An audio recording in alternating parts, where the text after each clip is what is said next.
Anda kembali di Berita Utama. Saudara Ferdy Sambo, terdakwa kasus pembunuhan berencana Brigadir Yosua semakin tersudut. Di persidangan, makin banyak saksi yang menyatakan kejanggalan pada kasus pembunuhan Yosua ini.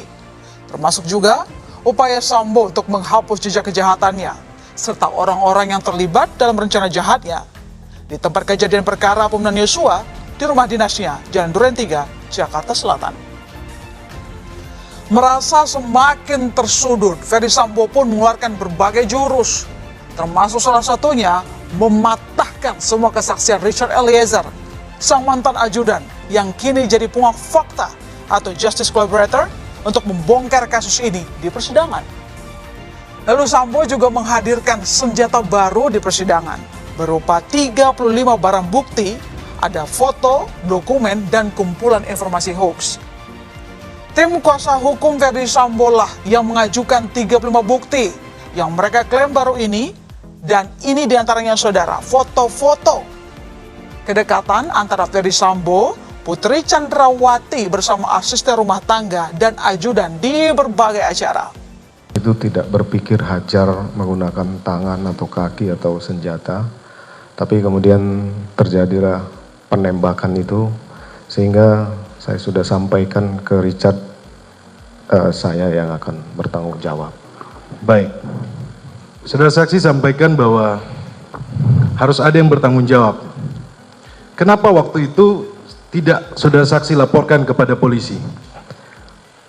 Saya sudah sampaikan di awal bahwa saya mencoba dengan kepercayaan diri untuk, mohon maaf, melindungi Richard dengan cara yang tidak benar, dan ya itu memang kesalahan saya. Nanti akan saya pertanggungjawabkan pada saat pemeriksaan terdakwa.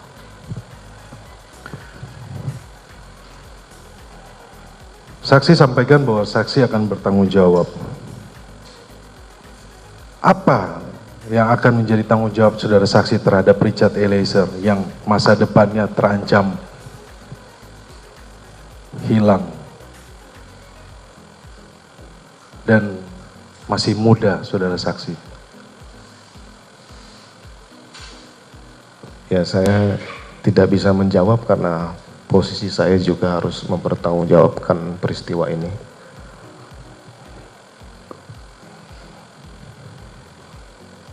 Apa karena Richard Eliezer membuat pengakuan atau tidak ikut skenario saudara saksi lagi?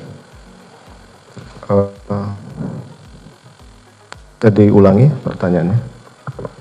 Apa karena Richard Eliezer membuat pengakuan dan tidak ikut skenario saudara saksi lagi? Saya tidak mengetahui adanya pengakuan seperti itu.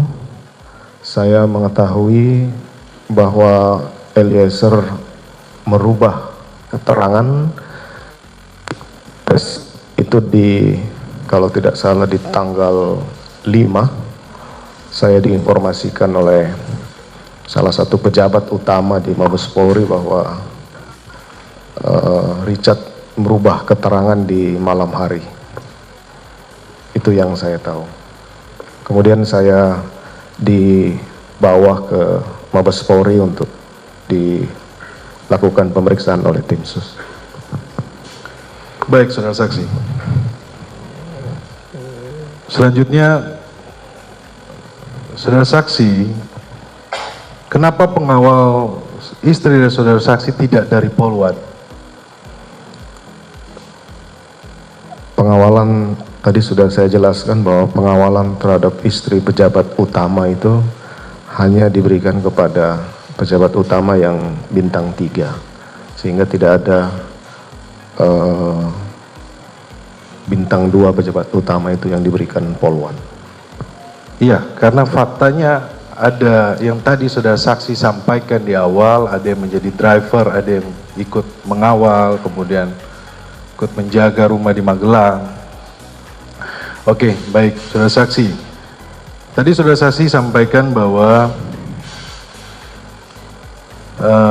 istri saudara saksi tidak tahu isoman dengan siapa.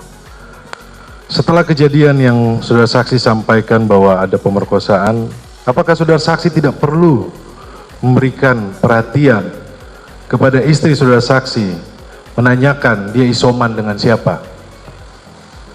Saya sudah jelaskan tadi bahwa saya sudah tidak berpikir lagi. Saya pada saat itu masih emosi dan tidak bisa berpikir, hanya bagaimana kemudian peristiwa ini bisa diselesaikan, dan saya akan minta konfirmasi pada malam hari ke Joshua.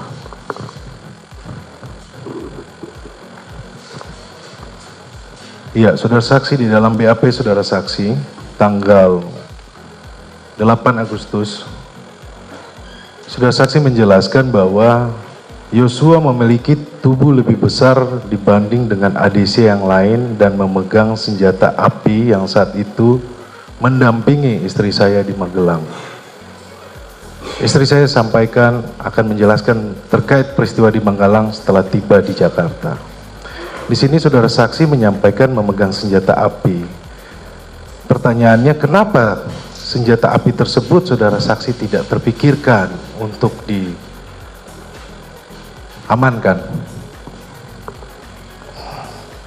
Sejujurnya saya juga tidak berpikir akan sefatal itu malam itu.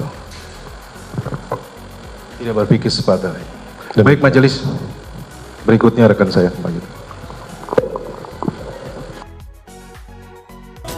Saudara saksi, tadi saudara saksi bilang bahwa saudara tidak menyangka begitu bahwa Richard kemudian akan menembak. Tetapi setelah penembakan itu terjadi, saudara saksi kemudian menembak tembok dengan senjatanya Joshua.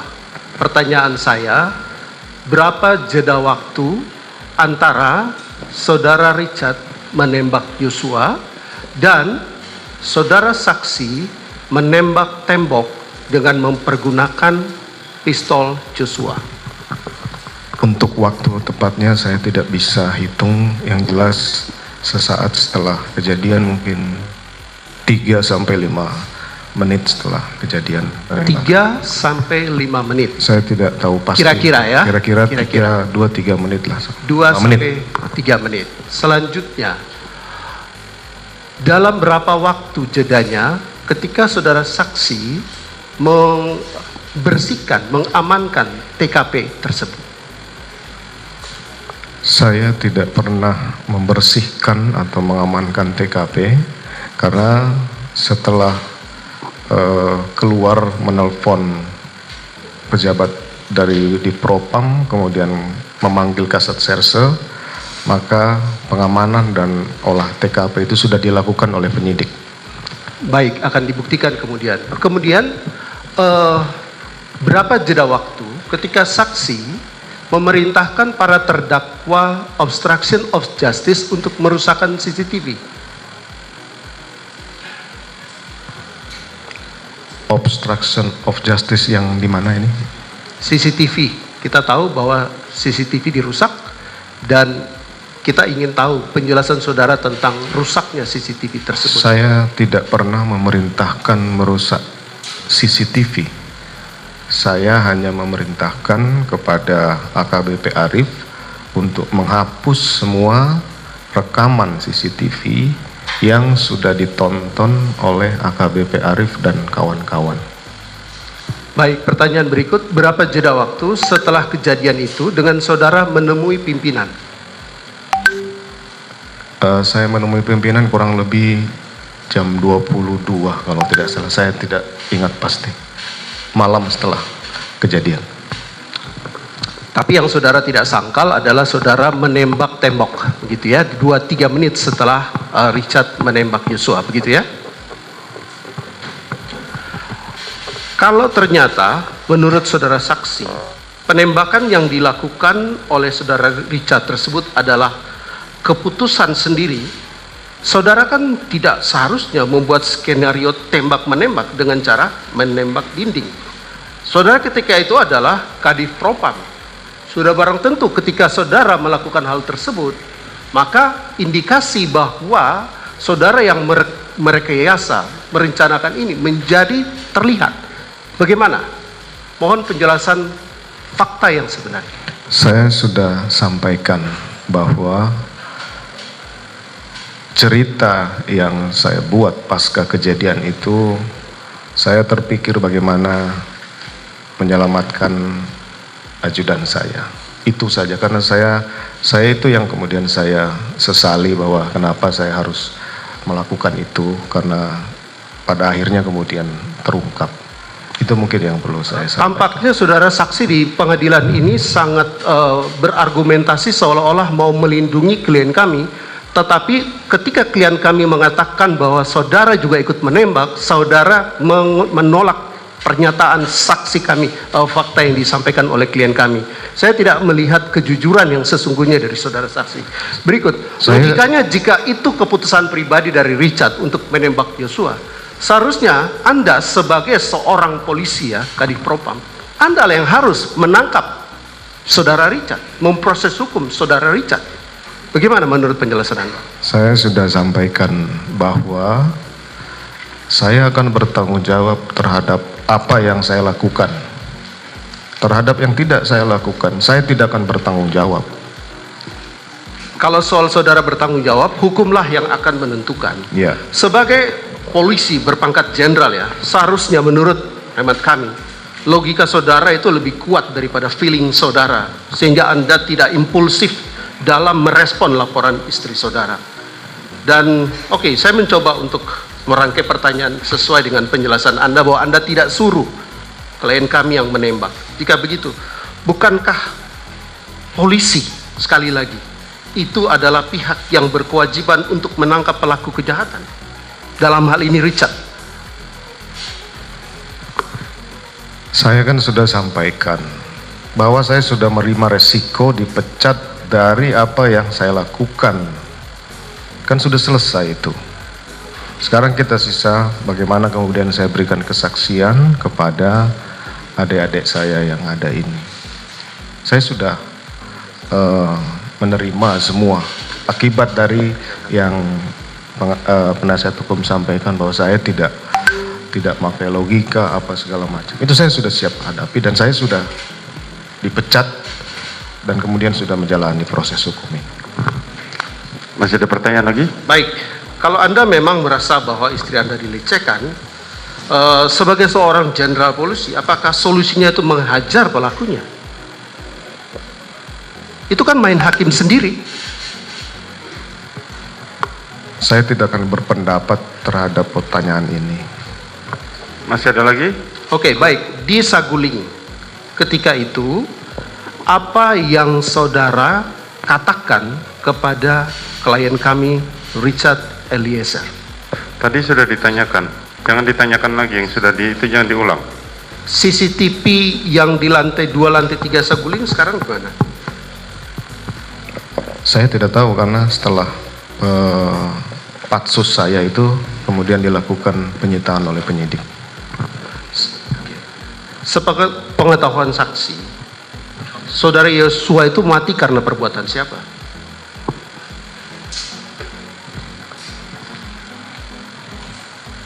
Sepengetahuan saya, ya karena penembakan. Kalau kematian itu karena penembakan yang dilakukan Richard, apakah saudara juga memiliki andil dalam kematian Yosua? Nanti silakan hakim yang menilai. Saya tidak mungkin Justru menyampaikan saya itu. bertanya, apakah saudara berdasarkan fakta yang saudara ketahui memiliki andil yang menyebabkan kematian Yosua atau tidak? Harusnya sudah bisa menilai bahwa kalau saya bertanya, Anda menjawab. kalau saya tidak Langsung punya andil saja. nggak mungkin saya Pertanyaannya duduk langsung di sini. Langsung saja, pertanyaannya apa saja? Jangan ditanyakan pendapat, fakta saja. Kalau masih sudah tidak ada, sampaikan tidak ada. Cukup? Baik, majelis, kami mau bertanya tentang keseharian saudara saksi dengan klien kami Richard. Ya, apakah ketika saudara memerintahkan Richard untuk melakukan sesuatu hal, dia melakukannya dengan tepat atau meleset?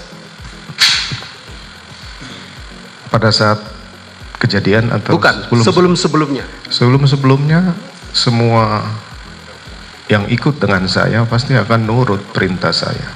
Bahkan setelah kejadian penembakan pun Saya sudah sampaikan tadi bahwa setelah senjatanya disita, saya pinjamkan senjata dia untuk jaga diri.